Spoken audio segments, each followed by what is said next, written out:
We're live, people. We are live. I know what you're thinking, though. I know what you're thinking. It's not Tuesday. It's Wednesday afternoon. You got your boy, the Lochness, from the Lochness podcast coming at you. I'm doing an afternoon show. My apologies. About yesterday, but hey, we're here today.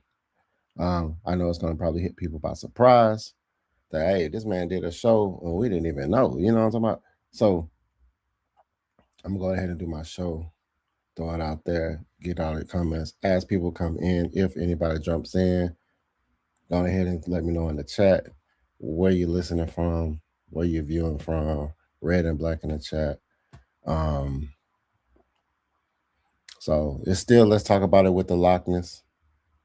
Normally on Tuesday nights, we're gonna do it Wednesday afternoon, and there's just certain things that I want to talk about in regards to our offensively led coaches, how that shapes and affect our draft, and winning in free agency also affects our draft. Um, and after listening to the Ian Cunningham's press release, like his introductory um, uh, press release to being the general manager of the Atlanta Falcons, he said some things that were telling. He said some things that were giving an idea of what their mindset would be, what their focus point would be going into the draft. And I want to talk about how, since we got a lot of offensively led coaches, and how that is going to supersede some of the processing um, where we were once were to where we're going to be and where we're going to become. Rise up. What's happening? What's happening? He said, "What's GA says, what's good? Lions AFN family. The new era is here for Showski. Rise up, Falcon. Hey, man, you might need to change that B into an N. You know what I'm talking about? We in here with Ian Cunningham. We in here with Ian Cunningham. You feel me? Pun intended. So, yeah, so we lit, we live, we out here. This is the Lochness Podcast. The Lochness from the Lochness Podcast. Like I said, let's talk about it with the Lochness, how offensively led coaches, like coaches that lead the offense, shaped our 2026 draft. You can follow me at the Lochness Podcast on YouTube. Road to 500 subs. If you haven't subscribed to your boy, go to my own personal channel. Give me the 500 subs, man. So we're going to make this thing official, official, official, official, official, official. So like I said, how offensively our coaches shaped the outfit on the Falcons, the Atlanta Falcons, 2026 draft. Most people don't understand that we've one of our weakest points at the point of attack. We had no explosive plays besides Bijan Robinson. No explosive plays through the air like that. Probably no more than 20 yards. No more than 25. I say 25 because Drake London was down there a little bit. Drake London was prized to have a hellacious stat stuff year. And once he got hurt, it was just like, yeah. So besides our on defense, we're really gonna just focus on offense because we know on defense we couldn't stop a cold, we couldn't stop a run. The middle of our linebackers, they sending Caden Ellis on coverage when he's not a coverage guy. He's a tackling machine, but coverage guy, absolutely not. So we're gonna only specifically talk about, you guessed it, the offense.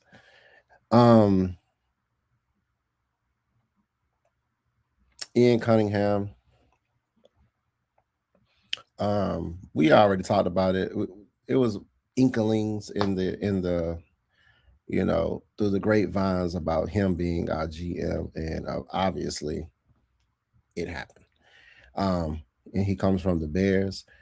And they talked about many different things about him, where we was already, we was gathering. We already had a relationship with the Bears when it came to people we was pulling in free agency. And this is one of the guys that, we was talking to, or Terry Fontenot was talking to. So we get an opportunity to have this guy. A lot of the coaches that we're getting, and a lot of the hires that, they're saying Stefanski is doing, um, is reiterating. He's trying to, it's almost like he's trying to repeat the winning seasons that he had in the Browns. He's trying to keep people around him that he's familiar with. That's why you would hire Alex Van Pelt. Um, when he had those nice seasons where he was like coach of the year, I think Van Pelt was somebody that was alongside of him.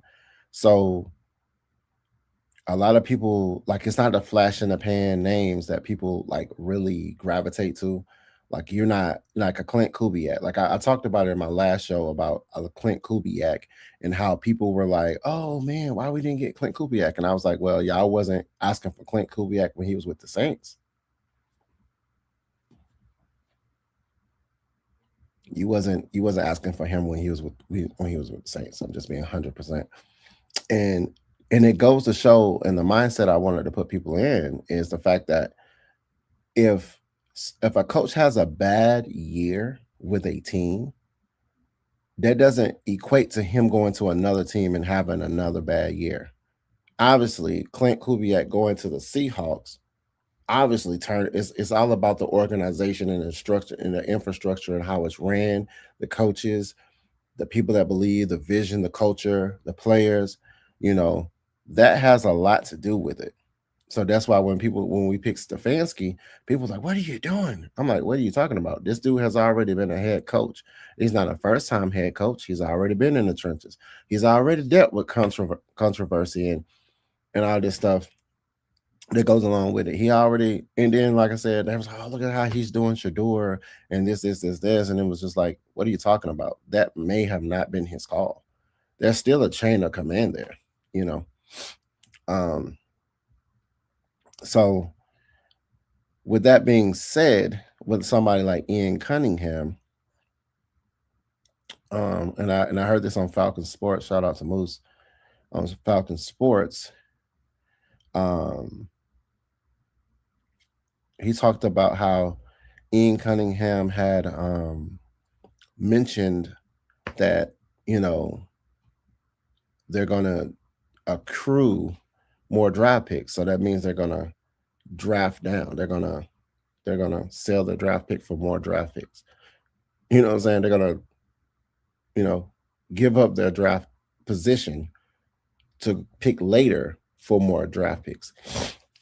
And I'm on board with this, and I'm not on board with this. Hey, what's happening? I'm on board with this, and then I'm not on board with this. Um, I'm not on board with this. I'm not on board with this. What's happening? Hump day for Showski. For show, for show. I'm on board with giving up draft picks, but I'm not on board with giving up draft picks.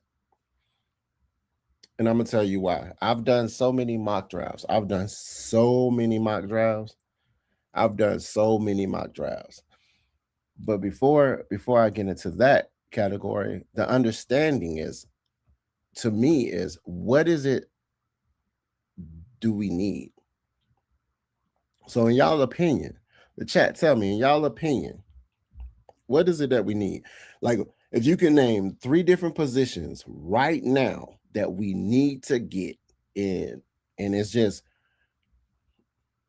a have to. I can name one. You already know. We already know what one is. It ain't a running back. And the funny thing is about our my drafting, when I was doing my drafting, what's happening? When I was doing my drafting, they was talking about we needed a running back. Suggested, like a suggested running back. I'm like, what are you talking about? A suggested running back?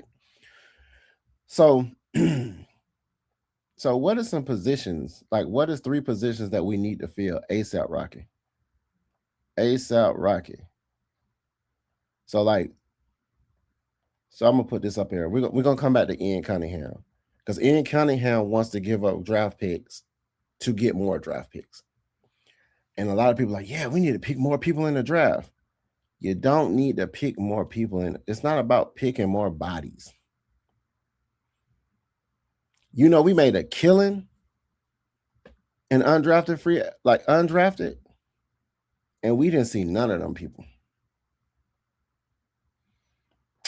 But we saw all our draft picks though.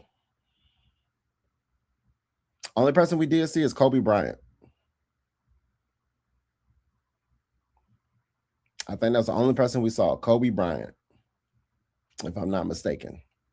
But we did see all of our 5. I think we had like 5 draft picks this last time. And we had, you know what I'm saying? So, okay. O-line. Now, in one of my drafts, I picked the O-line first. Because I always talked about we need to protect our quarterback. And the person that I think on that side, I think we need an interior O-line. And this is my thoughts. See, Chrissy, like this is my thoughts on that. I was thinking the interior O-line. What's his name? Pegion, something like that. That dude. I was thinking, bring him in and get to a point where he's going to be either on the he's going to be, because Bijan likes to run to the right. So somebody like him, he needs to be, because we got to get rid of Matthews. Let's just be 100%. Let's not BS around. Matthews is pretty much going to go. You move Bergeron to Matthews' spot, and you take number 70, Pegion. What's his name? Pegion? I think his name is Pegion or something like that. We about to pull it up. But you put him. I got so many. This is crazy. This is crazy work. You put him on the other side of Bergeron, or put Bergeron on the outside and have him in the inside, and then you have your center, and then you have McGarry, and then you have Lindstrom. I think that's how we're gonna go. But I think we're just talking about this last night. Agreed. Yeah, like Matthews has to go. Like he is his time. He was like one of the last of the Mohicans. We're trying to build a new team. We're trying to get, we got to change this mindset. Thank you for everything you've done. Thank you for taking, the pay cut or whatever you did, or the extension. I appreciate you, my boy. Everything you did. Appreciate you. But Bergeron, before he got hurt, he was solid. Like when we plug and play Bergeron, North Stormy, he was straight a little bit. But it was more so Bergeron. Matthews, who's that? Let's see. Our center, who was Newsel, McGarry, Lindstrom, guard. So I would honestly think getting that Pegion dude, I can't think of his name. That's crazy. Let me go. I got so many. It's crazy. I got so many drafts, and I took pictures. So I was like, okay. I'm trying to see the one when I actually drafted the O-line first. I did. Oh, here we go. Pregnon.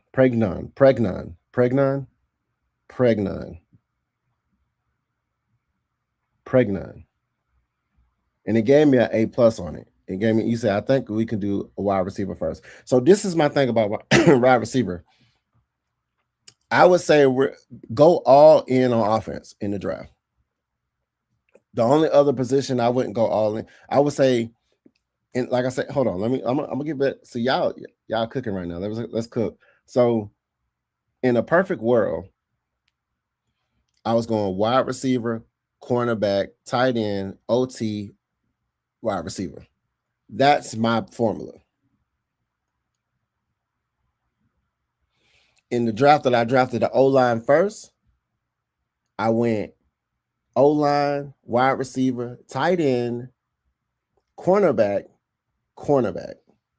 I did 2 cornerbacks. One of the cornerbacks, they was like, you shouldn't pick, but I was like, I liked him. I like Jermaine Matthews Jr. But if I didn't want Jermaine Matthews Jr., the dude from Georgia Tech, the little small guy who like a slot receiver.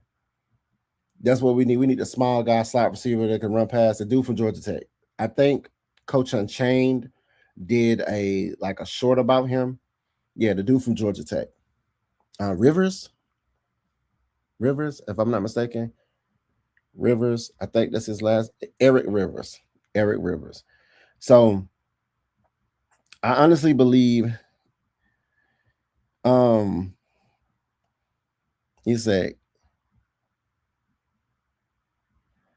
Caden Proctor is the pick for O-line, I think. Okay.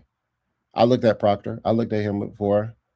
I wouldn't be surprised if Bergeron moves outside. That's what I'm saying. So that's why I like Bergeron takes, because Matthews on the outside. Move Bergeron to the outside, and then you draft an interior line like a tackle. You draft another, like you draft another one of those. You draft a tackle. They're saying we need defensive line. Honestly, I feel like I wouldn't draft defensive line.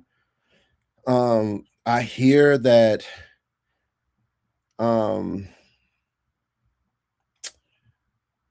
dude we got from the Saints on the O-line, his name is eluding me right now. First of all, we need to go ahead and address the elephants in the room first. We need to go ahead and address Kyle Pitts. We already addressing Kirk Cousins. We really need to address Kyle Pitts. I honestly, in my heart of hearts, believe they're saying he's going back down to Miami. Going to Miami for, he's playing in Florida. Send him on back to send him to Miami. I don't care. I've looked at all the tight ends in college right now. There's so many people doing exactly what he's been doing when he first got into the game. Because you got to understand also what people don't understand. You have to understand what is our offense currently. Let's talk about that as well. What is our offense currently? We're going to be a running team that can pass. I wanted to say we was going to be a passing team that can run. We're going to be or actually, I'm going to keep that. Stefanski, them, are going to make this a passing team that can run. That's what I always felt that we were. It's just that nobody else was really catching passes like that, so we had to rely on Bijan Robinson. And with that being said, they wouldn't bring in all of these offensively led coaches geared towards passing if we're not going to utilize the pass. We want the passing to be so good that it opens up the run game. We want to have a stout offensive line that can sit up here and protect the quarterback so he can see and make the passes that he needs to make. We want to create explosiveness. We want to, I believe we're going to go to the two tight end formation more than anything, because what that does is opens up the run. And also you put 2 premier tight ends or 2 tight ends that can get to it, or one blocking and one as, pass catching tight end. And then, you have a mixed bag of, what you can and cannot do, especially if you're going play action. I was thinking that Bergeron was going to move on the outside, and then we bring in somebody. If we move from Jake, what are the thoughts on Burge at left tackle? Yeah, like I said, move Bergeron to the outside. News, okay. Move Bergeron to the outside. If that O-line dude is there, Pregnon. If Pregnon is there, not even gonna lie to you. If Pregnon is there, Emmanuel Pregnon, and my little brother's name is Emmanuel, so we're gonna go with Emmanuel. E-Man. And we're going with Emmanuel. E-Man. We got to protect our quarterback, y'all. And they say he's like a fierce O-line. Like he's moving people. He's moving people out the way to create, you guessed it, those lanes. I am gonna have a draft show when I pull up on the board my processes and how I come up with the people I draft. But understanding like what is our team currently? Our team currently is, like I said, we're heavy on Bijan. Bijan mustard over everything since the last coaches.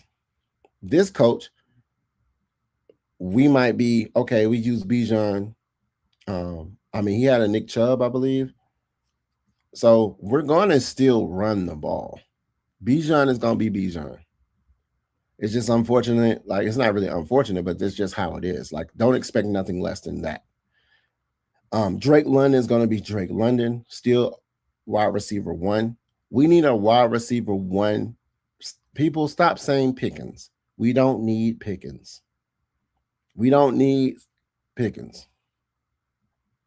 We don't need a Pickens. That's what I'm saying. People don't understand that. We don't need a Pickens. He's just a flashy name.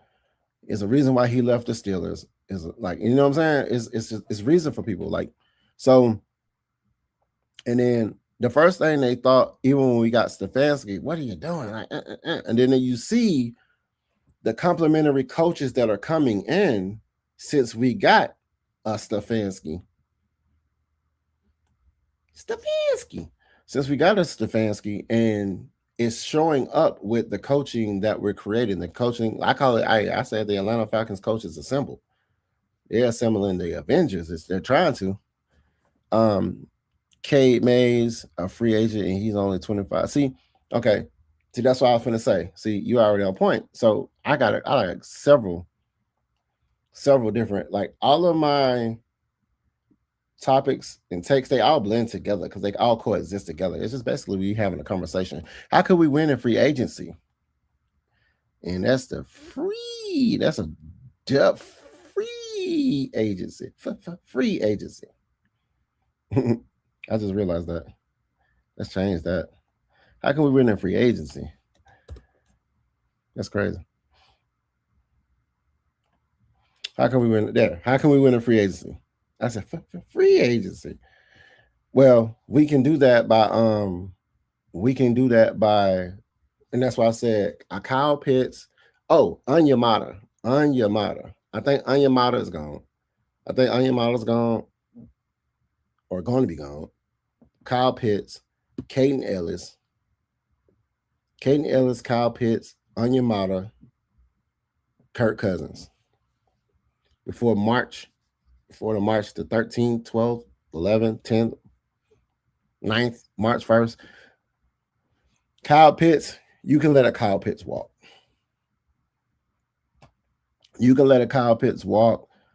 Based off of his production. He does a complementary of many different things. Most tight ends, if we're not going to run tight end heavy, we can get somebody like a David Njoku, because if we're going with the formula of Stefanski getting what he's comfortable having, a team that he's already worked with, a team they're not going to step on each other's toes. And he already had a David Njoku. Stefanski, like I said, he's a complementary. He's a tight end guy. And Stefanski and Tommy Reese, you know what I'm saying? Tommy Reese, Stefanski, Van Pelt. You know what I'm saying? All passing. And it's all about development, quarterback development. Van Pelt, quarterback development. You know, can you imagine? Like, that's what I'm saying. They're piecing together a team that lacks something, and like we lack coaches in the passing aspect of the game. So they're bringing in complementary passing coordinators, OCs, like I say, tight end development.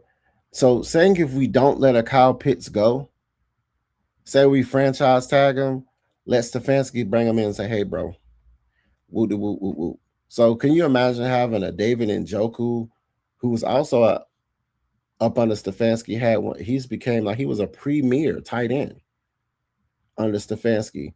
And then you take a Kyle Pitts who has lacked in production and get lost. That's the reason why I said let Kyle Pitts go, because you can get someone cheaper to do the same exact thing, which is like an Njoku, and then you can draft a younger guy that you can develop yourself who hasn't already been played, like a Kyle Pitts. Like a Kyle Pitts, we put the unicorn tag on him, and he has not lived up to that. And it's just like, okay, well.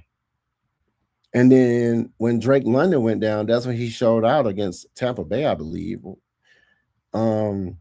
But it was like the first thing that people talked about was like, where was this Kyle Pitts all season? Where was this Kyle Pitts going against the Jets, 49ers? If you're going to give me that type of production, and I told y'all before, and I'm standing on business about this, is the Kyle Pitts situation is the same thing it's the same as Grady Jarrett situation. If I can get people complimentary to give me the same type of production for less, why should I pay you? Why should I pay you if I can get a college kid to come in here and give me 4 to 5 catches, 60 yards, and block for me? Why should I pay you like 13, 14 million, 15 million, 16 million, 17 million? Why? That's the only reason I'm saying about Kyle Pitts. Now, if they want to keep him because they invested in him, and then I hear that he was saying, Kyle Pitts said, it'll be dope working with Stefanski. It'll be dope, or something like that. Or it was like a little one-liner. Let him go. We don't want people to, and that's what people don't understand also when it comes to being a press person, being somebody that's out there in front of the cameras, your public relations. You don't want to come off like, I don't care about working with this guy. You know what I'm saying? You don't want to say stuff like that. But you want to be, whatever, like, as they can show, they're showing Bijan Robinson saying, hey, this the guy, because they probably looked at what he did for Nick Chubb. Like, Nick Chubb, was out there in the streets before he got hurt. You know what I'm talking about? Knock on wood. So, but at the end of the day, check out Sunday. I'm breaking all Atlanta Falcons free agents and moves, sources, extensions, etc. Yeah, that's fine. Just send me the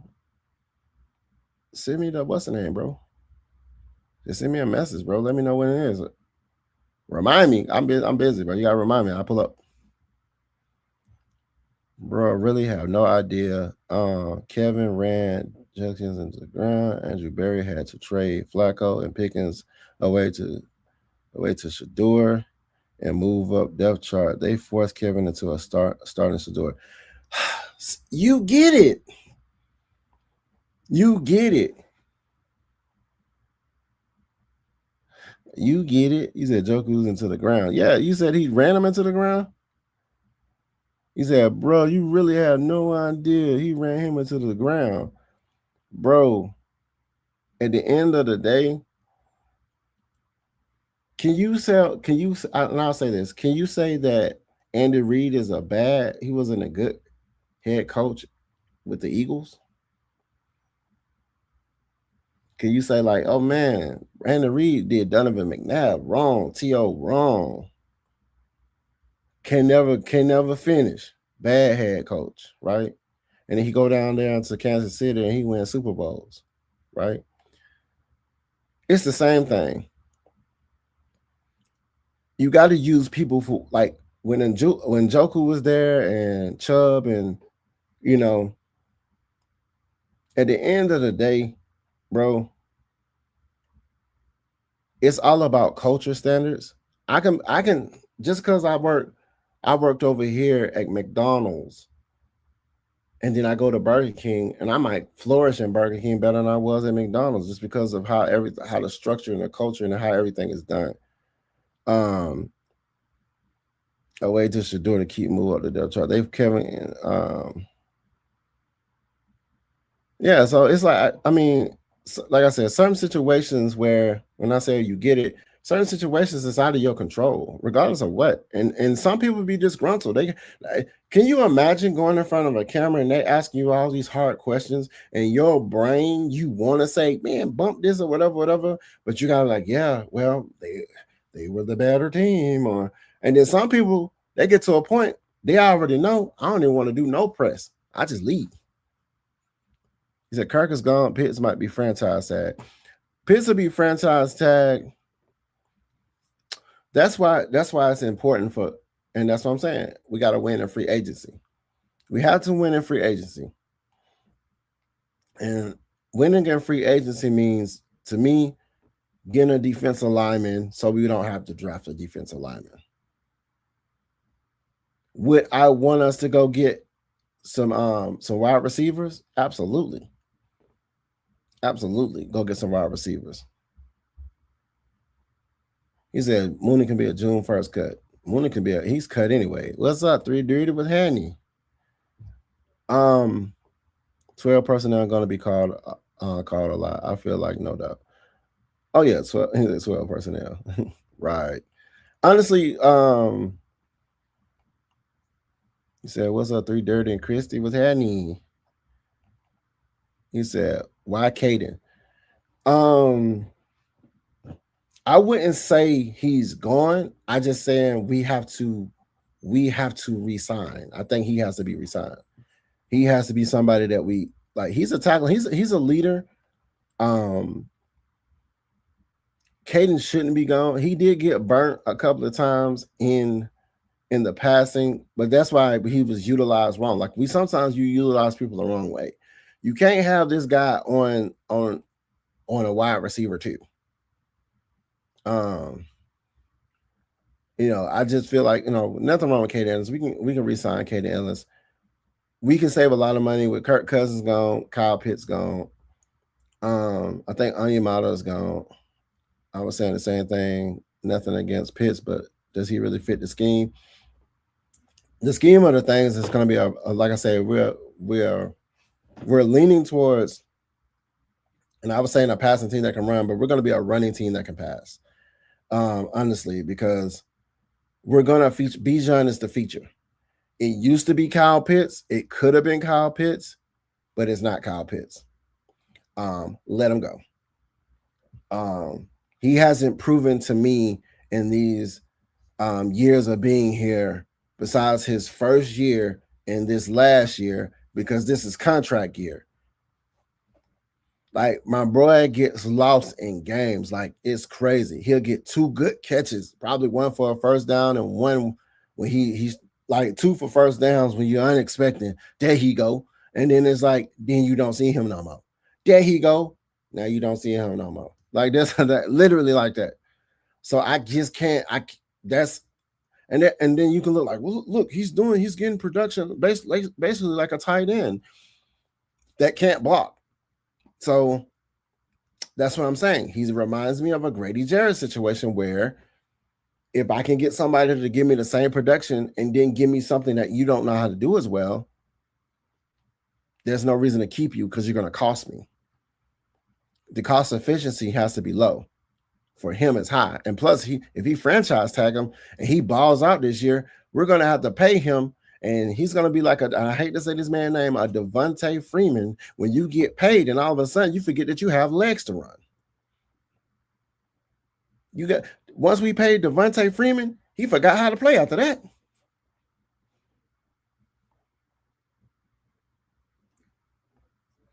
Definitely don't forget about Joshua Simmons. Simon, is it Simon? Joshua Simon? Joshua Simon. I haven't forgot about him. They did just draft him. Not draft him, but they did. I think they just re-signed him, I believe. But just like any team, we just seen them sign Kirk Cousins to a big contract, and then we seen them draft a quarterback. we can get Joshua an opportunity because he's just like a Kyle Pitts-esque type. I said that last time when we drafted my boy. He was a Kyle Pitts archetype.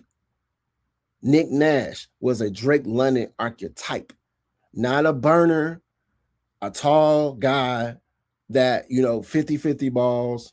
Pause that, or he's like a doppelganger is what I was calling him, a doppelganger. He's like a Drake London. He's not the fastest, but he got great, catch radius, hands, all this stuff like that. So that's what Simon was, Joshua Simon, the tight end. So even if we get all right, Kyle, we got Simon. And I think we're going to have multiple tight end sets, like I said, because it's going to be it's going to be something that can basically help our run game out, with the play action and the double tight end sets, the pause this big packages, pause when they say, because they want to do a running, because this is how you want it to be. When we had Arthur Smith, he ran the ball like 16 times and we scored.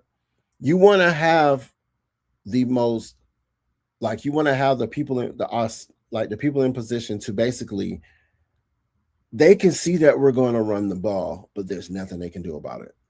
That's when you've coached the team right. That's when you got the other team's number. And I think having the two tight end setup is going to help us with that. Pitts definitely hasn't been consistent at all, but I don't know if we could be able to trade him for anything other than the third or fourth round pick, maybe. I think we at this point we got to cut him or sign him. We either got to release him or sign him. We got to tag him or sign him. This is it. We didn't pick up his fifth year option. That was it right here. What's up, my boy? He said, get set. What's up with the Penix Jr.? He said, what's up with Michael Penix Jr.? There's nothing up with Michael Penix Jr. The thing is, he's not going to have any type of, and this is depending upon our training staff. If they can get him in, if they work him out, get him, and he pass whatever recovery steps he need to get him back out there, to be real with you, I will be honest and say, don't bring the guy in if he ain't ready. If he's not ready, let him heal, let him go through his progressions, strengthening coaches, training coaches. And when he's able to, when he comes back, he'll just be right there at preseason, if I'm not mistaken. So do you give him some reps during preseason? Maybe. What scheme doesn't fit big, fast, tight end, wide receiver hybrid? The one where his mentality doesn't lead up to his actual capability, because it starts up here first. That's the scheme that don't. When you don't have it, when it don't fit in your brain, it won't fit. It won't fit in the physical realm either. That's what it don't fit. Like if Kyle Pitts ain't, and he might have felt like a long time ago, man, bump this team. We don't know. Oh, you bring this dude in, and all of a sudden, I'm not the feature guy. I'm gonna just go out there and do whatever, lackadaisical. You know what I'm saying? That could be the case. Nobody who's gonna admit that they wasn't caring about the squad. Who's gonna admit that? Who's gonna say, hey, you know what, man, I was done with them. Besides of Julio Jones. I mean, as far as running, I watched every Brown game this year. He treated Joku like Jukins like a draft horse. I mean,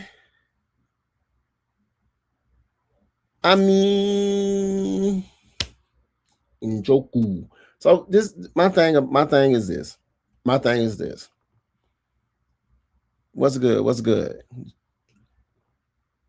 We use Bijan so much because nobody else was doing anything when Drake London went down. We had no wide receivers. And then we had to lean on, guess what? You guessed it, a Kyle Pitts. Yeah, this is his 5th year. So we time to go. A tight end is expected to be more involved in the blocking scheme, less passing. It's more about the contract for the services. Well, yeah, that's why I just said like it's gonna cost us more because if we're going towards leaning towards blocking, he ain't blocking.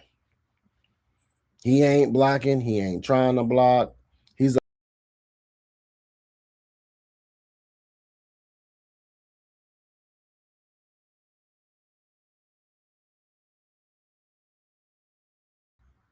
wow.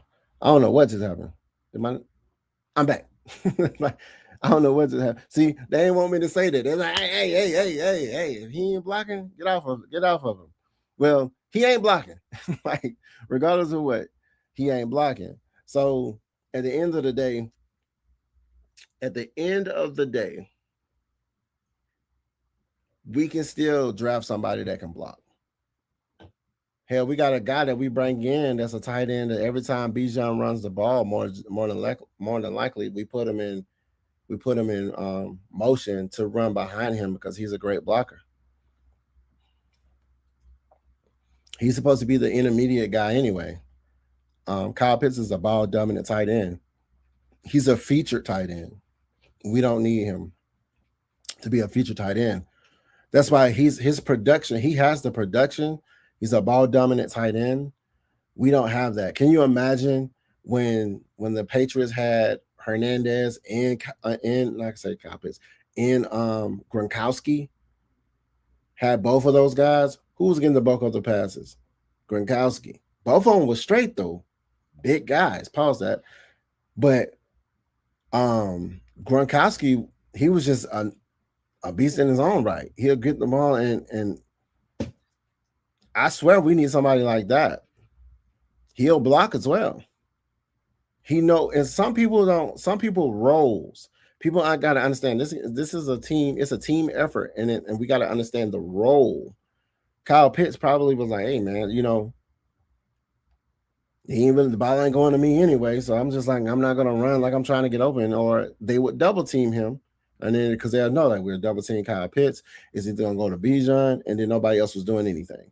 So on the wide receiver front, like when it comes back to what I was talking about, one of the one things that we need is wide receiver. So I'm gonna go into my draft, and in one of my drafts, I, I have Zachariah Branch as my first pick. I don't trade anything back.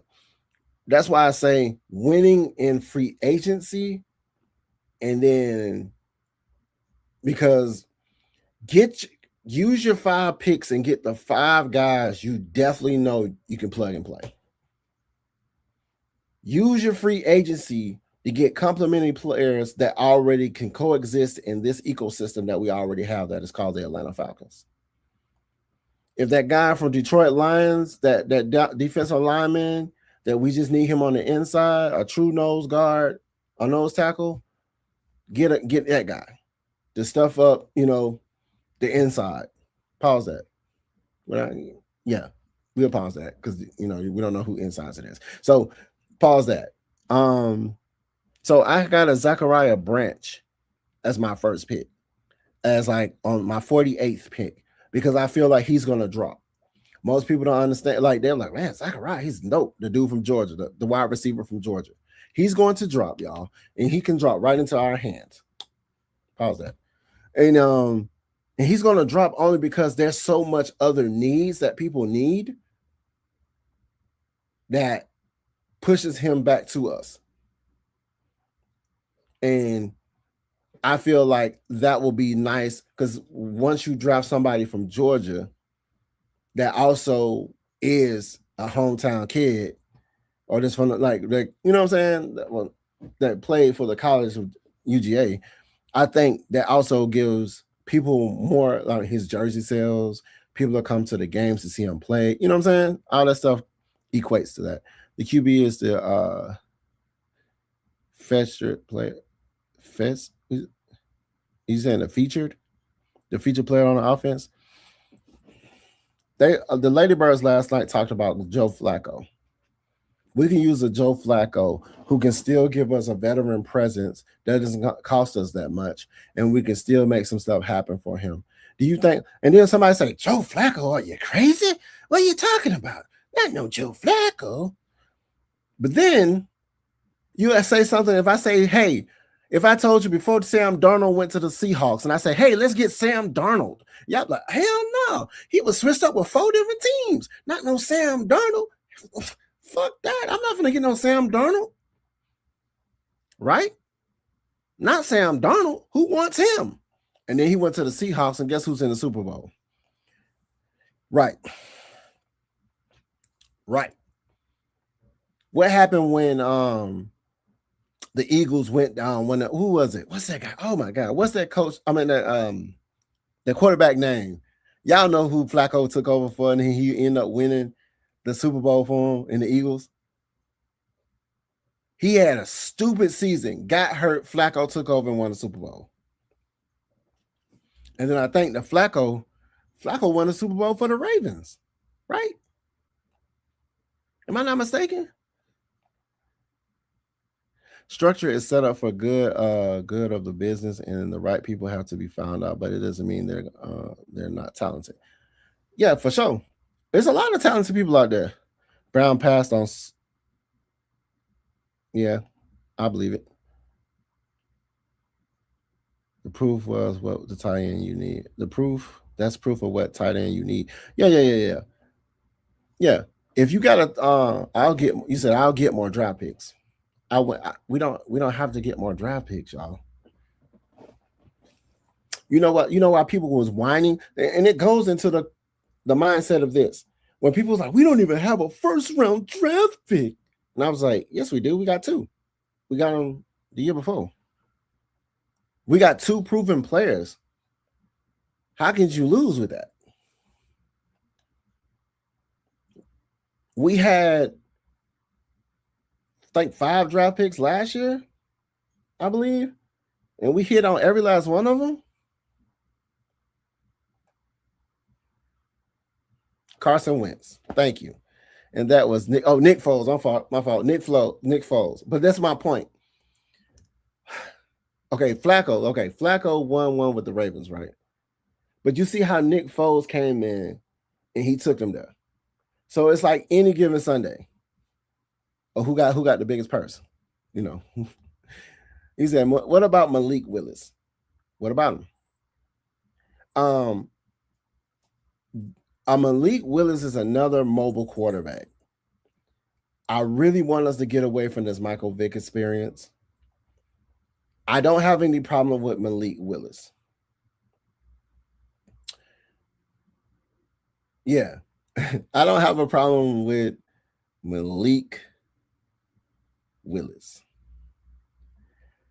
But they were saying the same thing about it when he was coming into the draft. We need to get Malik Willis. We need to get Malik Willis. And I'm like, why? Oh, he's a good quarterback. Now, did he look like when Love was out, he was on point. Like, cool. So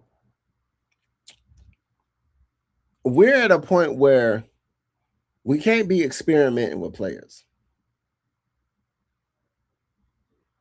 If a Stefanski, because he has full autonomy, I don't know if y'all know what that means. When you have full autonomy, that means you can decide whatever you decide and live with the results. You can, if he want to bring in Malik Willis, he'll bring in Malik Willis. If he want to bring in Flacco, he'll bring in Flacco. If he wants to start Michael Penix Jr., he will start Michael Penix Jr. It's just what a real run first team should be feared because of the toughness and capability. What a cap bring, the tight end have to be maulers. Yeah, they have to be ones. It's just like the old line. They have to be able to push the pocket, the spread to make the lanes. To a point when they're chopping their feet, boom, I got you. Boom, I got you. Boom, I got you. Boom, I got you. Like, you know what I'm saying? And then they pushing people to spread the line so he can just easily just skip through Bijan. Joe Flacco is older than Ian Cunningham. Two stats, two touchdowns, 6 INTs. Our bridge quarterback doesn't need to be great. They just need to bridge the gap until the one who we want to be in there is ready to go. I'll say this. You remember when the Patriots had Brissett? They had Brissett and they had somebody else. And when Tom Brady was out for 4 games and Brissett won 2, they lost 2 and 1, 2, you know what I'm saying? And they still made it. It's like sometimes you don't need people to do too much of anything. If they feel like, hey, by the 4th week, Michael Penix is ready, and bring in Michael Penix. Like it's what up, bro? It just depends. The new GM is big on having a lot of draft picks. He made that clear. He wanted more picks to build a team. That's what they say. The only good thing about having draft picks is, that's my next mindset. Like I said, and how can we win in free agency? Is if you want to franchise tag a Kyle Pitts and then bring in a David Njoku, and then you want to sit up here and re-sign a Caden Ellis, you want to re-sign an Algier.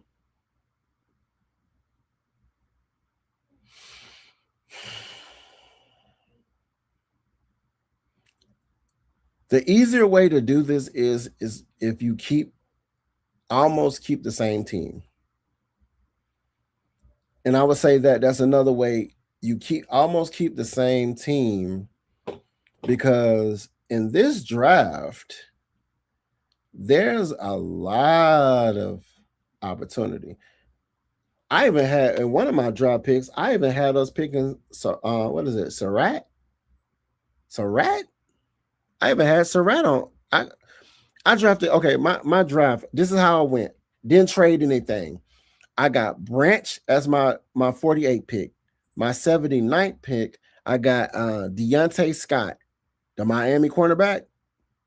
I got Deontay Scott. I got Zachariah Branch, Keontae Scott. I got the inside linebacker, Jake Slaughter from Florida. So I got the one from the cornerback from Miami, and I got the one from Florida. And then I went tight end, Aiden Fisher. Aiden Fisher from Indiana. I mean, not tight end, but linebacker, Aiden Fisher. Linebacker. We need linebackers. And then I got Eric Rivers from Georgia Tech. So I went wide receiver, cornerback, inside O-line, linebacker, and another wide receiver. 2 speedy guys that can take the top off. Keep Hodge. He's a good special teams guy. We know it. I know it. You know it. Keep a Hodge. I don't know where Blair is. I think Nick Nash is gone somewhere else. That's one of my drives. I'm gonna show you one of the ones I got. That was one of my better drives. That was one of my better ones. That was actually like one of my best ones.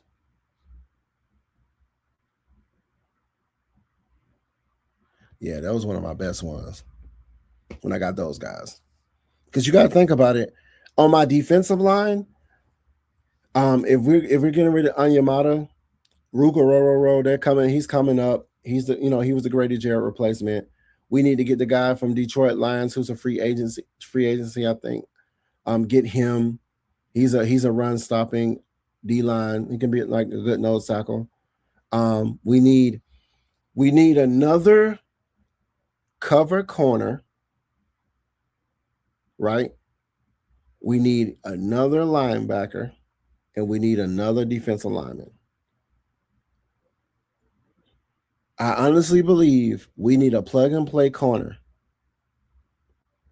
Billy Bowman, Xavier Watts, they're already good. You know it, I know it. JPJ, Jalen Walker, good. You know it, I know it. So a nice young cornerback,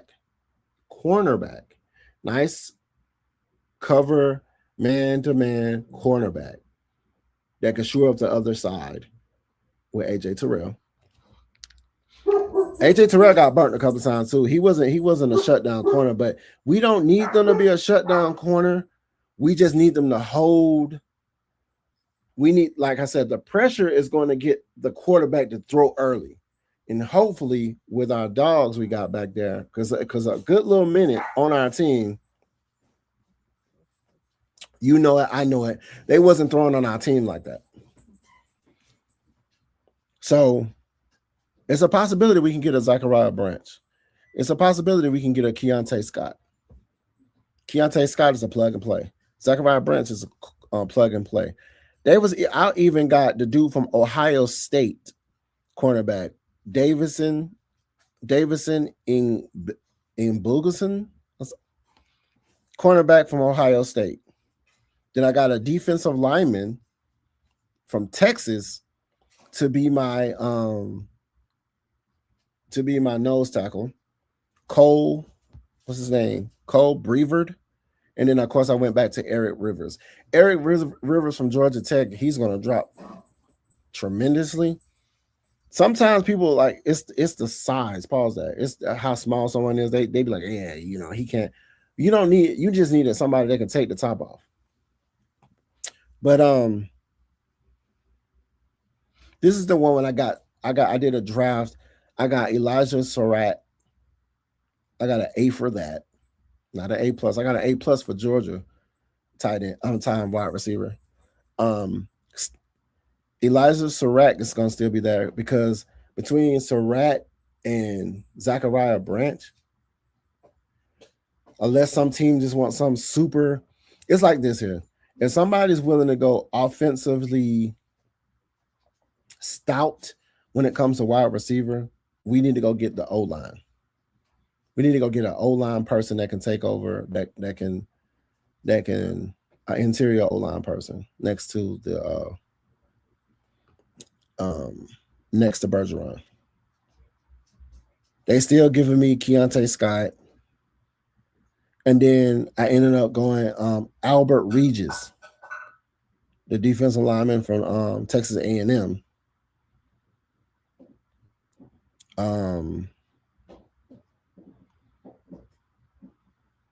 This is the one when I got almost all A's. All A's, A plus, A plus, A plus, A plus. Well, it was like A plus. It was an A plus, A plus, A plus, and then a B. Elijah Surratt, Keontae Scott. I'm sold on Keontae Scott. Brian Parker II, offensive tackle. Brian Parker II, offensive tackle. And our third pick. Our fourth pick, Josh Cuvis from Alabama. He reminds me of Kyle Pitts-esque style tight end. And then of course Eric Rivers, because I just feel like he's going to. You said we need to drop another quarterback. He's gonna drop tremendously well, and then like far down, and you know, we got to show up the wide receiver spot. We have to show up another O-line. The O-line is going to be. It doesn't matter if we go veteran O-line or we go draft the O-line, because we want those guys to be around for a good little minute. So if we're going to draft the O-line, I'm fine with that. That's where Callahan comes in when it comes to the O-line. If he say, hey, I like this guy, like this guy, like this guy, like this guy, and then none of those guys get picked, and we got an opportunity to talk to them in, you know, the undrafted free agent pool, then what are we talking about? We're winning, right? I will wait till 27 when the QB class is better. Yeah, I don't feel like we should draft the QB methodical good quarterback class that never comes, or that mystical That mythical, he said mythical good quarterback class that never comes. Open up that window for sure. He said, open up my window. Talk about this to show like all my stuff. You see that? You see that up there in the background? Remember when I was like, I was like, man, I don't know if I should get an AJ Terrell jersey. I ended up winning a AJ Terrell jersey, signed AJ Terrell jersey. Now I just need to meet up with him and get him to write on that man of the year on it. So if he go to the Atlantic Station, I'm gonna go down there and just say, hey, man, put man of the year on here, please, and that'll be it. You already got your name signed on it. I just put man on the year right there. Yeah, you remember that is a sleeper. That is a sleeper. You remember when we drafted Walker? It never fails. Bring Andre Rison back. Andre. That's funny. You remember when we drafted Michael Walker? A lot of the people didn't understand that who we be thinking that's gonna go, the other teams might be trying to think of a draft strategy to say, let me pick my O-line person now. So when you draft that other guy who I really want will come back around. Because it never fails. People draft people draft crazy. The Saints passed on Shador too. You know what I'm saying? Hell, every team I'm gonna pass on Shador. He said the nuts bus. The nuts bus. That's correct. Don't pause that nuts bus. The nuts bus. Absolutely not. Absolutely not. That's crazy. You said the nuts. That's crazy.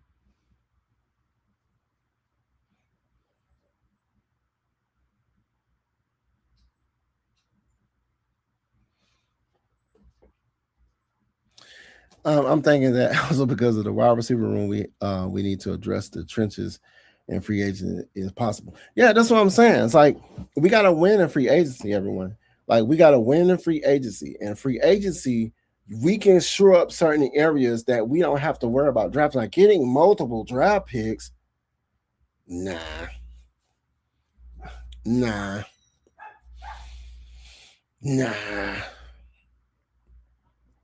At that point, it's just like we're blowing up the team. So if you want to blow up the team, you let Kyle Pitts walk. Don't resign Kyle Pitts. Let Onyemata walk. Tyler Algier.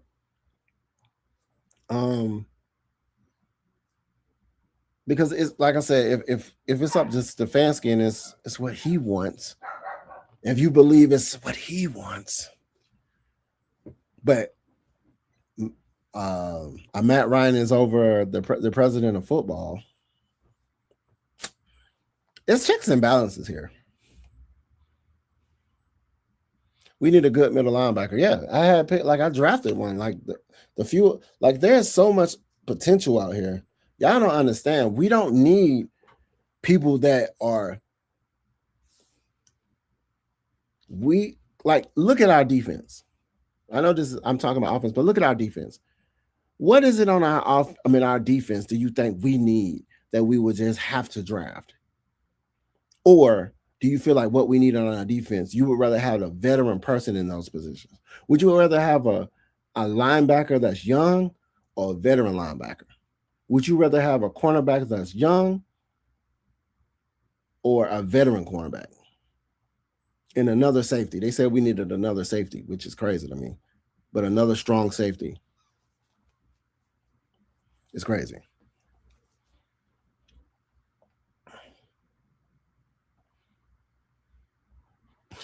He said, I honestly, my whole mindset is too many highly thought of IM prospects after completed a long season overvalued.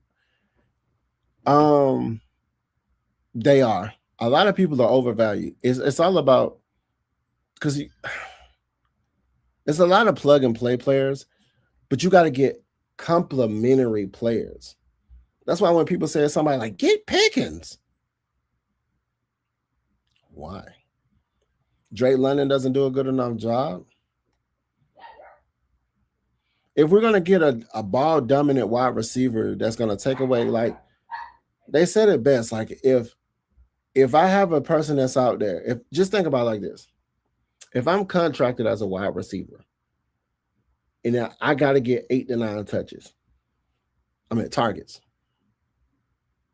8 to 9 targets. A wide receiver, how much does a wide receiver on average get? Like, let's say 4 targets. Let's say it depends on the wide receiver. I'll say 7 to 8 targets. And saying you got a Kyle Pitts that wants 7 to 8 targets. You have Drake London that wants 7 to 8 targets, and then you have a Pickens that wants 7 to 8 targets, right? Just saying they get 8 targets.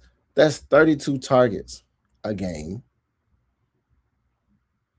That means we're going to be throwing the ball more than we're going to be doing anything else. That's not feasible. Like somebody that can get, that's why the requirement of like a Kyle Pitts or like a wide receiver 2 or a slot receiver, you're not looking for somebody that's going to be ball dominant. You're going to look for someone that it's more so like, okay, if the defense is giving us a zone coverage, who can get behind the soft zones? Who can we give a short pass to, and then their yak yards and their athleticism is going to get more yards? What type of offense is going to be like? It's like when people went against like Julio Jones, they were like, oh yeah, he that guy. He can go take a slant to the house. You know what I'm saying? You said WB Everett from Georgia? Probably. Ian says, don't mortgage your future for today. That's all in his players. That's all in his players' mindset. I mean, like I said, the whole mindset of we got to win now. If they're saying this mindset where we got to win now is out the window and we're going to build a team from the ground up, and I want to get more draft picks to see and utilize these guys and get guys that I feel like is going to be, because we, like I said, understanding their vision. I honestly believe in my mind that I think Stefanski, Ian Matt Ryan is going to build a team that's sustainable for years to come. So whatever we had before is going to be really non-existent. It's not even going to matter anymore. Will Lee, I seen Will Lee good, and Brandon Sice, Sicey. I'm gonna say Sice. South Carolina. I hope it's Sice. I'm like, Sicey. I don't know. P.S. People don't like the 2008 quarterback class. Wanted Dorsey, McFadden over Ryan. Laughed at Baltimore for drafting Flacco round 1. Yeah. We need a speedy wide receiver. That's what they were saying. What's his name? Oh, shit. Eric Rivers. Zachariah Branch. The reason I want Zachariah Branch is he reminds me of Bijan Robinson in a wide receiver form, if I can say that. The way he cuts, the way he stops, like, and cuts back, he reminds me of a Bijan Robinson. That's just a wide receiver to me. Dylan Bell from Georgia. Dylan Bell, I think he was in my what's the name too. It was a lot of people, like when I was doing my drafts, they was picking people. I was like, what? Why are you picking that person before this person? But it's all about what fits the team needs, y'all. We need a premier wide receiver too. Somebody's gonna have to get open. That's why it was baffling to me for us to be like, oh my God, Kyle Pitts did 3 touchdowns, 160 yards. And Inconsistent as hell. Inconsistent. Like, he's so inconsistent to me. It does nothing for the team if you're inconsistent. That's anybody. Only two people that was consistent as far as pass catching and skill positions was like Bijan Robinson and Drake London before he got hurt. Drake London act like a guy that wanted to win. Not saying nobody else wanted to win, but play like it. We didn't see Kyle Pitts like that until Drake London went down. And then he had to be the premier guy. And then you also got to think about the quarterbacks that was thrown to him. It was two different ones. It was Penix at one point in time, and then it turned into Kirk Cousins. And what were we saying about Kirk Cousins when he was taking to him at first? He was you see how he was throwing the ball to Drake London? No, we were talking about him throwing the ball to Kyle Pitts, and that's some people like who they like.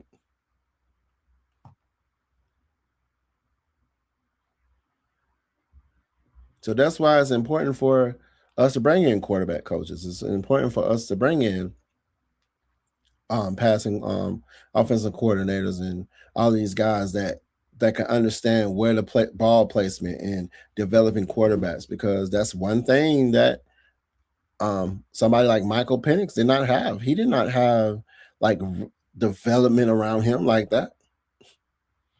Not like I said, I kid you not. I thought when this man said, they said, "Hey, who do you call on?" Like when you're having a bad game and all these things. This dude said his fiance, high school coaches, or something like that. I thought it was AI. I had to go back and look again. I said, "Bro, this can't be real. Is this AI?" I swear to you, I was like, "This is AI." And I had to relook at it again. Like I was like, "This is crazy. That's crazy."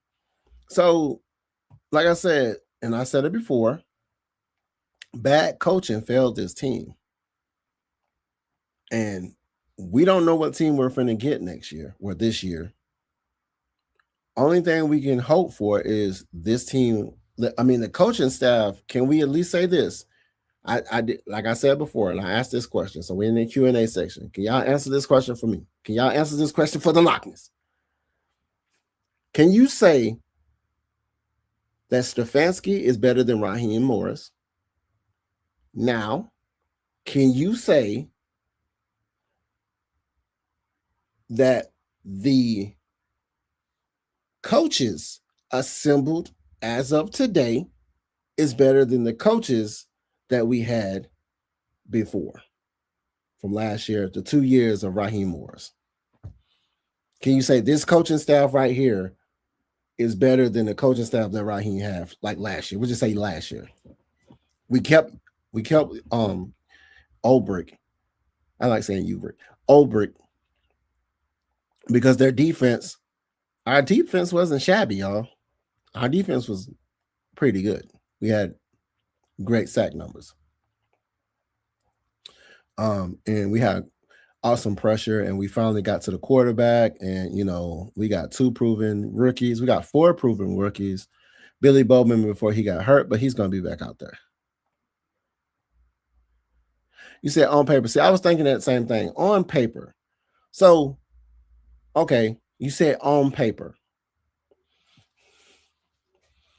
So, would you say if you put our old offensive coordinator next to the new offensive coordinator, you'll still take Zach Robinson over Reese?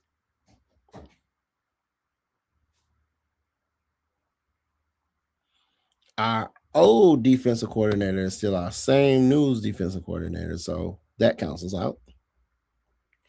Our old coach is Raheem Morris, and when you put Raheem Morris next to Stefanski, do you believe that Stefanski is better or Raheem is better than Stefanski? Is Raheem Morris better than Stefanski? And if you said no, Stefanski is better than Raheem, then we're already winning. Zach Robinson over Zach Robinson over Tommy Reese. Okay. So as far as the offensive coordinator go, we should have kept the old offensive coordinator. Okay, Stefanski is better. Okay, so Stefanski is better. We should have kept Zach Robinson, the one person that everybody said gone. That's why I say be careful what you ask for. You say we want Zach Robinson out of here, right? So then we move him up out of here, and then we bring in Tommy Rees. Like, what are you doing? No. You can't have both. You can't have both. He said Stefanski is better. Okay. Hell no. Tommy Rees called plays for multiple teams.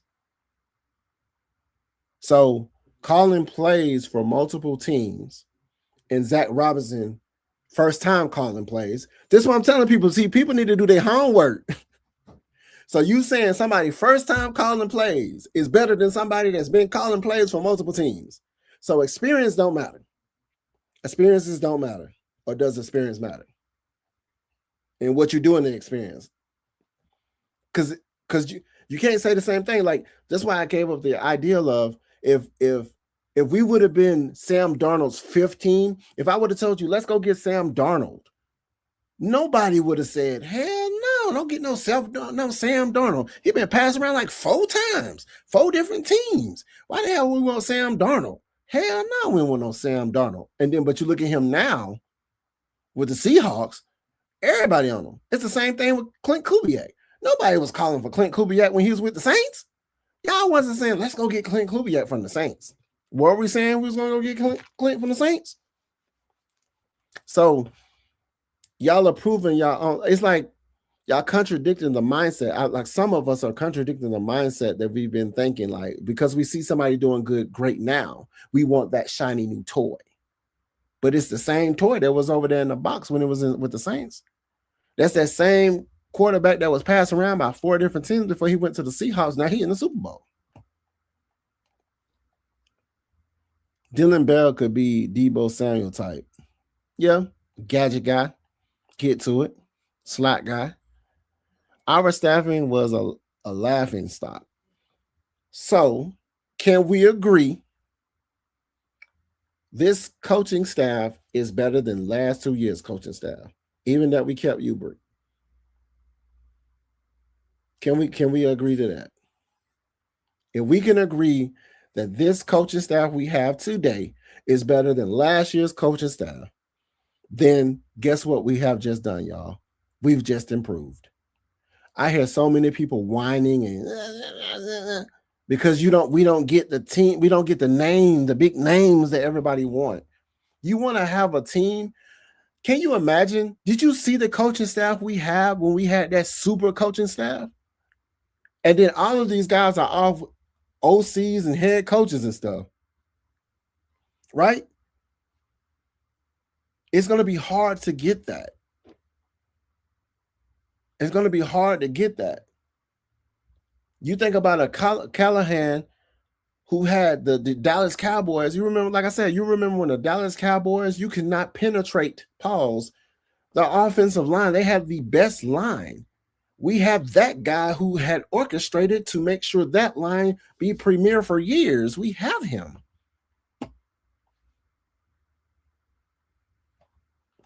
I'm like, some of us are students of the game and some of us just watch the game. You can agree on that. Robinson never did prior to Atlanta. Robinson never did prior to Atlanta. Exactly. So if Tommy Rees called plays for several different teams, and because Tommy Rees called plays for Alabama too, right? And I thought somebody like a Nick Saban saying that, you know what, you can call the plays, right? Come on now.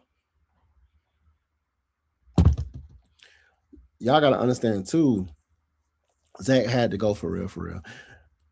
Yeah, so it's just like he's not the popular choice. Like Tommy Rees is not the popular choice. So if he's Tommy Rees, because if you had a choice between Zach Robinson or Tommy Rees, which one would you take?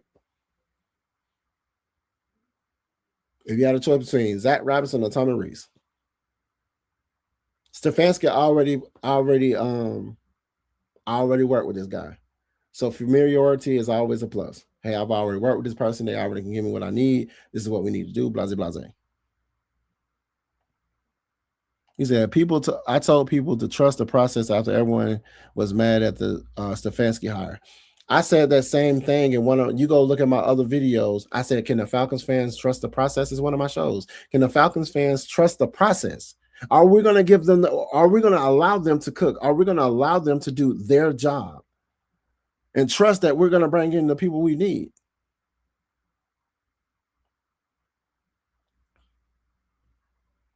Yeah, he said, yeah, Tommy is head and shoulders above Robinson. And then guess what we just did? We just improved. I don't know why people don't understand. I said the same thing when we were 7-10 for 3 years in a row. We went 8-9 for 2 years in a row. Guess what Raheem did? We improved by one game. That means we were successful. We didn't get to where we needed to go. And then it's like we're never satisfied if that's the case. Because if we sit up here and go to the playoffs and we lose the first game in the playoffs, are we going to be like, damn, at least we made it to the playoffs. At least we won the South. Nope, we're gonna be like, we ain't go to the Super Bowl. You know how them people be when they be like, I know somebody can vouch for this. When you have a car, like Roger got my Roger got my goddamn new truck, and then somebody be like, what year that is? Oh, wow, this is goddamn 2003. And then somebody be like, oh, I know somebody that got that 2005 with the sunroof shit, with the flip up with the button, and you like, that's what this remind me of. It's always gonna be somebody better. But you got to get the people that's going to mesh together. That's why so many people that's not leaving. Like, it's like we've been trying to get the dude from Kansas City, the black offensive coordinator or the defensive coordinator, whoever the black Bellamy, I forgot his name. But we've been trying to get him for the longest of time, but this dude is staying over there. Because sometimes you want to go where you're winning at, or you want to go where you're comfortable at. Lochness, you up early today. Fashowski. Yeah, they let the Lochness monster out early, me. Yeah, I'll be about like 3 times. Matt Ryan is a smart man.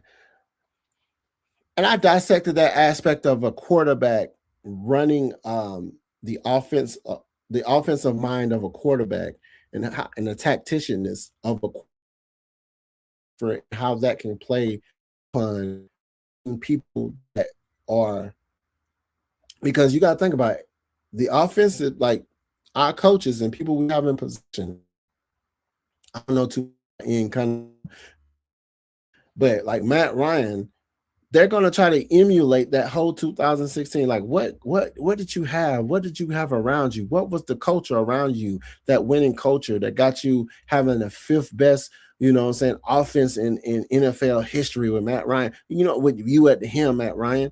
What did you have? You think they're not sitting there thinking and asking him questions on what he felt and how what type of players he have? They got film, they got tape, they have access to all of these things. You don't think they're paying people to sit down and scout this information, scout these players for a reason? Yeah. They just like, man, what Matt Ryan gonna do? Oh, he's the savior of the team. Oh, Stefanski.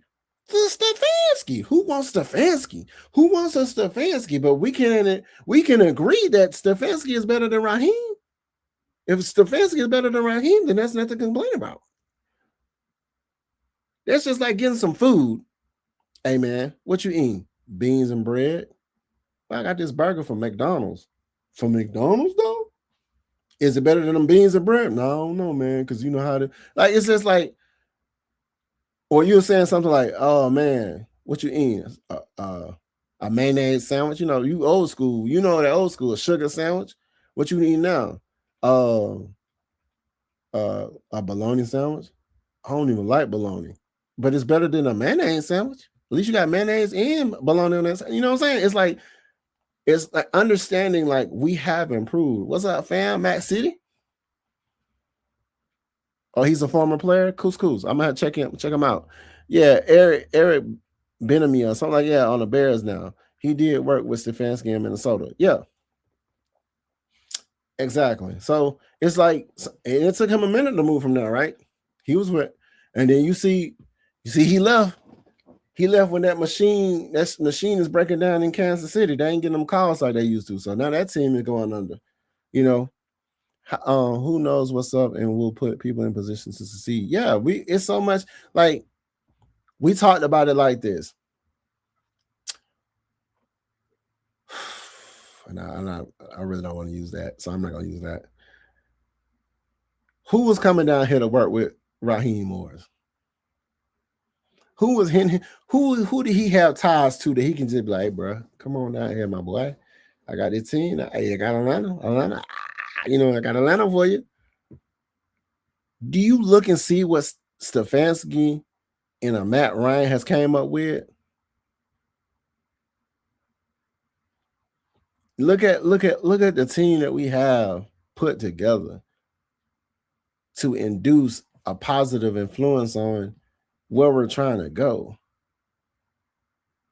Our question mark is where the quarterback position is, but we just need somebody to be a bridge quarterback until we get the position and Michael Penix get into his rehab and get him structured to where he's comfortable in doing what he do. Because we have the coaches around him now. We have coaches that's been veteran coaches that understand position coaches that understand development. Do you honestly believe that, if because it showed itself, it showed itself last year when we had Michael Penix there.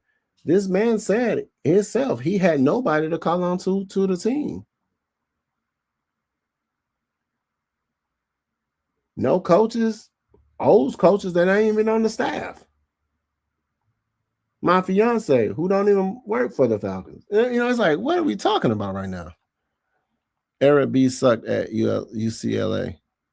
Yeah, but he's been a premier person when he went to since he's been with the Kansas City, right? So, like I told y'all, Clint Kubiak sucked when he was with the Saints. What are we talking about? Matt Ryan bringing a ring to the city at all costs since Vegas stole his ring. Hey man, hey, we gonna move past. Hey, who knows? I think Morris took the time to look for took his time to look for an OC.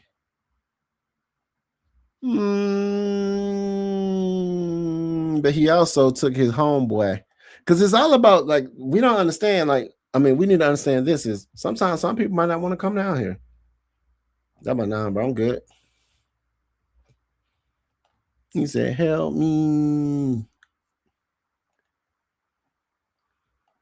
So it's just, if we can honestly say the coaching staff that we have currently is better than the coaching staff we had last year, guess what we have done? We have already improved. Our defense is lacking what? A cornerback, linebackers, a defensive player on the line. And then you get surefire in those positions, sure plug and play players, and then you work on depth.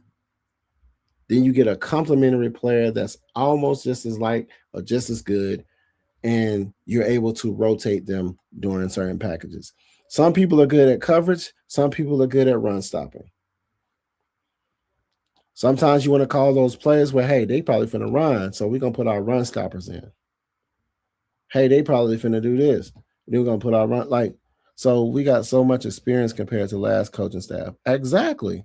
It's a lot of experience that's probably they done went through the avenues of learning how to do this. And then when you get complementary coaches that you've already worked with, you already know how to engage.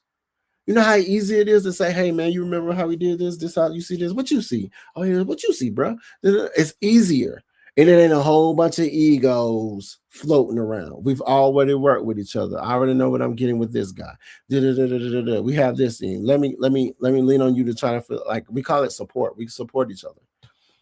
No knock on Reese's because he's training is overlooked. Stefanski gave him the play calling assignment the last 8 games.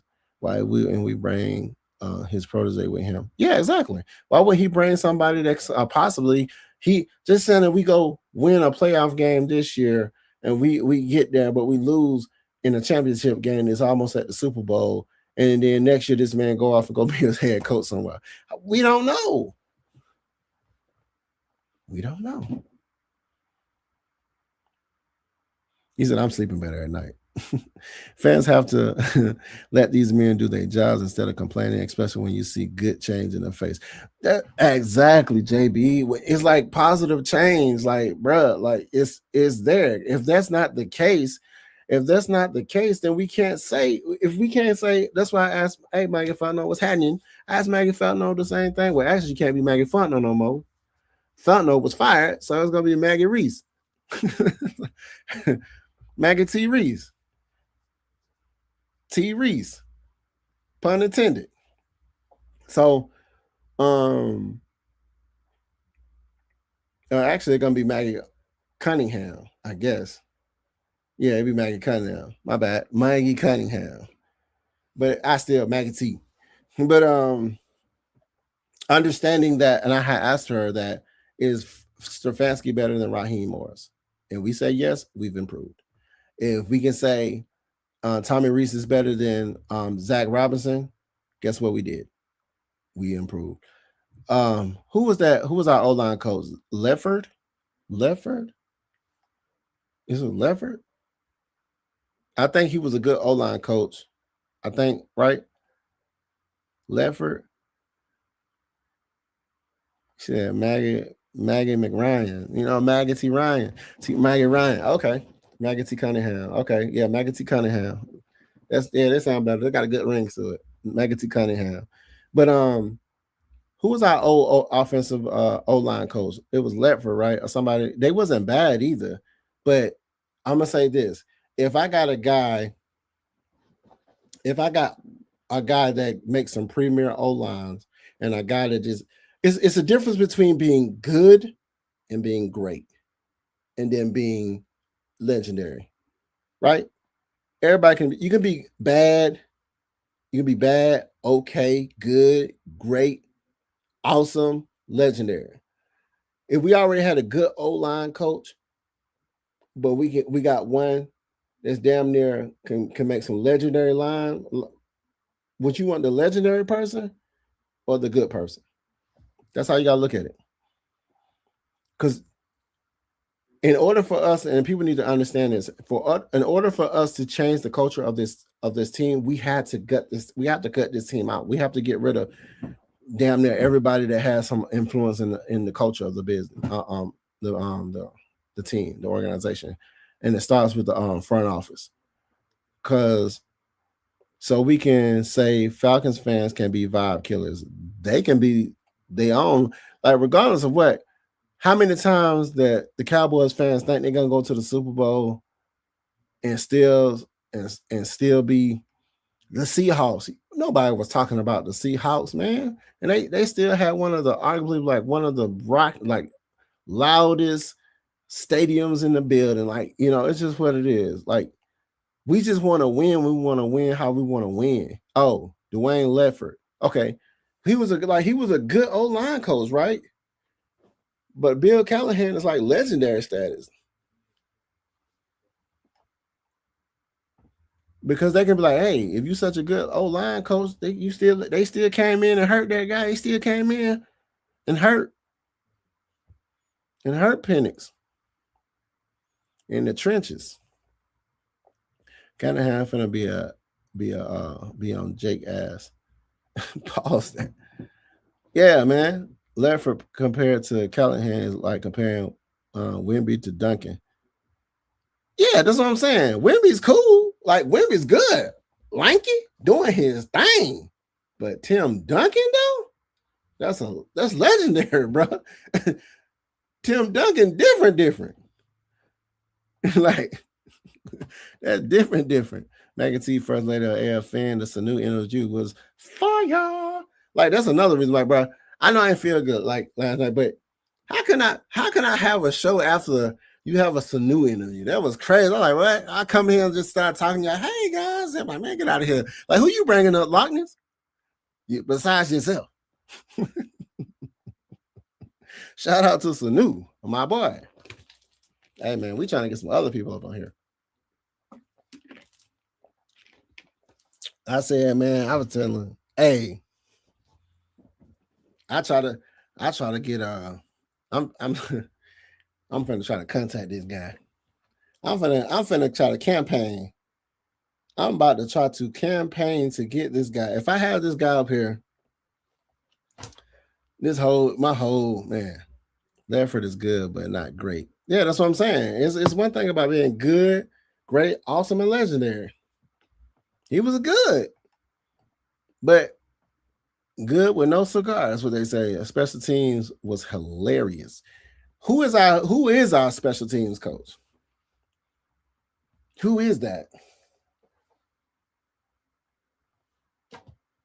Who is our special team? Did they fire him yet? I ain't heard nobody firing him. I ain't I'm just saying.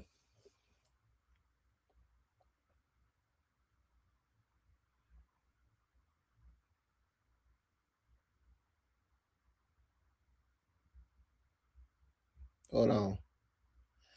I'm trying to see right now. Yeah, do y'all know before I look it up? Our special teams wasn't it DJ something? I don't know. I'm trying to see right now. Come on. Every time I'm trying to use my phone, when I'm trying to look for something, this thing's like it moves just as slow.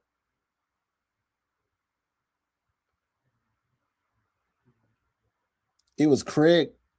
Oh, they brought in Craig Uckerman or Anchorman. That's the person they just did. I want to know who the old one is.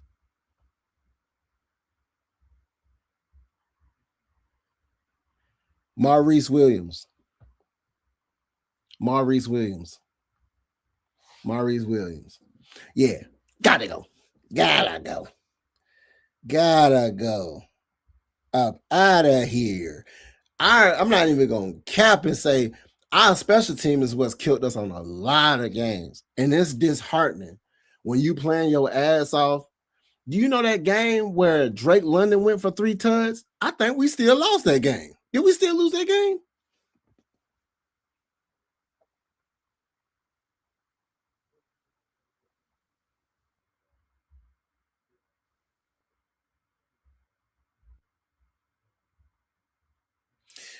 Uckerman, he was with the Titans, the Chargers, and the Jags. Craig Uckerman.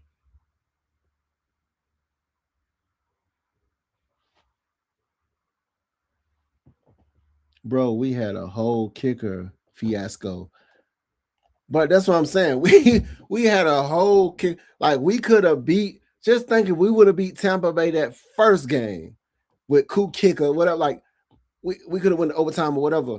If we would have won that first game and we would have let the whole season play out, bro, we would be in the play. Like we would have been in the playoffs. It was like we was like one game away, bro.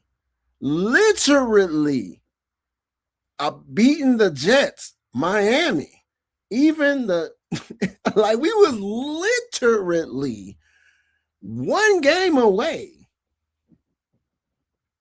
and it's saddening. It's so saddening. Like, bro, it's crazy work. That's crazy. That's crazy work. I'm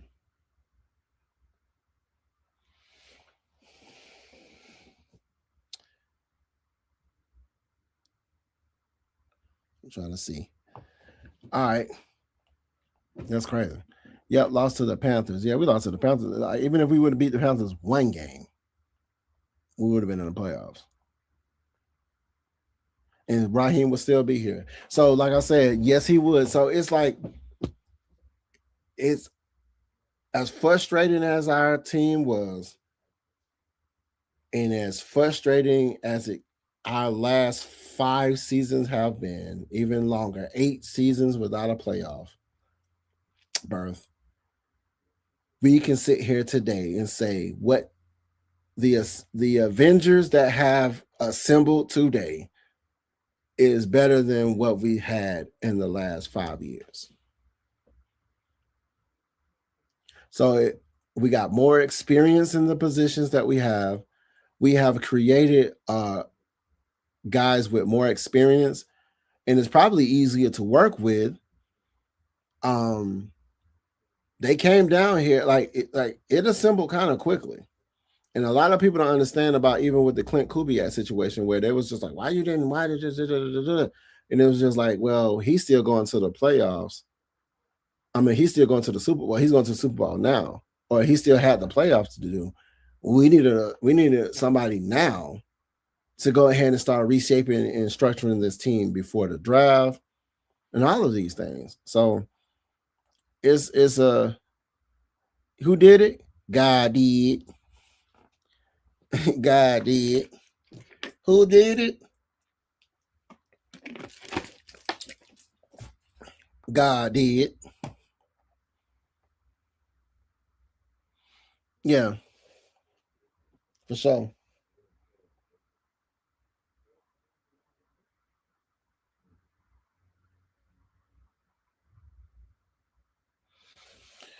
All right. So I appreciate that. We finna end this thing. I talked to y'all for almost 2 hours. This is supposed to be an hour show. Him being like an insider. For sure, for sure. But hey, your boy finna be out these things. Like I said, if y'all haven't subscribed to the Lochness podcast on YouTube, that's road to 500 subs. Go to the Lochness podcast on YouTube, sub, send your brother, your cousin, your auntie that like this Falcon content. And even if you are subscribed to the AFN LLC, still come over to the Lochness podcast channel. It's my own individual channel that also get these same videos over there. Go over there. If you haven't subbed, just subscribe, hit the notification bell, thumbs up, send a comment, let me know. Lochness, my boy, I subscribe, my G, and then we Gucci. And you'll be a part of the Liddy committee, man. The Liddy committee for Showski. But I do appreciate everybody that stopped by. Hey, sorry I couldn't do my show last night, but we up in here to stay. I mean, for anybody that's gonna come back on the replay, fuck with your boy. I appreciate y'all. Everybody in the chat, putting the red and blacks in the chat. Throw them salutes up, my boy. Throw the deuces, my boys and girls. And let's get to it, man. Like I said, our team is better now, and we're gonna get better. You get better with change, and change comes. You can change your mindset every day. And we just build it a different culture, y'all. It ain't saying it's gonna be pretty. We just, like you said, gotta trust the process. Peace.